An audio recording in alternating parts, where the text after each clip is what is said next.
आदिवासी एकता परिषद क्लब आणि भूमिसेनेचा कार्यकर्ता आहे।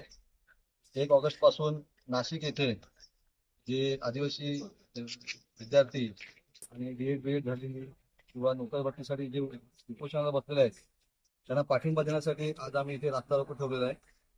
1996 ला पेसा कायदा अंमलात आला आणि 2014 शासनाने पुन्हा एक GR काढला आणि त्याच्यात 17 संवर्गातली पदं ही आदिवासींसाठी राखीव ठेवण्यात आली। पालघर जिल्हा आदिवासी जिल्हा म्हणून 1 ऑगस्टला झाला, पण जिल्हा झाला आणि आमचा पूर्ण नाश झाला। जिल्हा झाल्यापासून आजपर्यंत फक्त आदिवासींना, इकडल्या स्थानिकांना, आदिवासी नाही तर इकडला स्थानिक पण कोणालाही नोकरी भेटली नाही। फक्त आंदोलन करायला लागते, पाण्यासाठी, रस्त्यासाठी, शाळेसाठी, दवाखान्यासाठी असं आंदोलन करून इकडले स्थानिक भूमिपुत्र विशेष होणं त्याच्यामध्ये गुंतलेलं आहे। पेसा भरती झाली पाहिजे।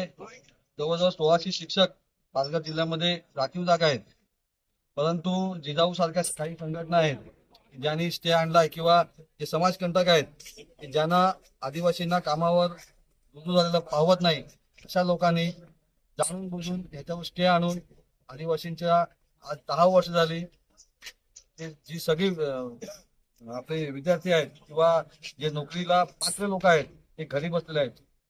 तर ह्याच्या पुढे सरकारने आम्हाला सहकार्य करावं आणि पेसा भरती लवकरात लवकर झाली पाहिजे, नाहीतर अन्यथा आम्ही दुपारून नॅशनल हायवेला जाणार आहे आणि चारोटी हायवे जो बंद आहे त्याला पण आम्ही पूर्णपणे सहकार्य करणार आहोत आणि ह्याच्या पुढे तीव्र आंदोलन करू असंही मी या व्हिडिओच्या माध्यमातून तुम्हाला सांगतो।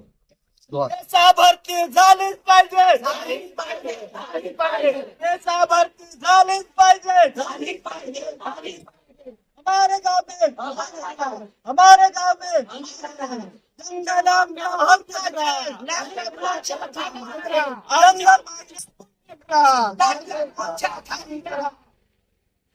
आरक्षण आमच्या हक्काचं, नाही कुणाच्या बापाचं। आरक्षण आमच्या हक्काचं,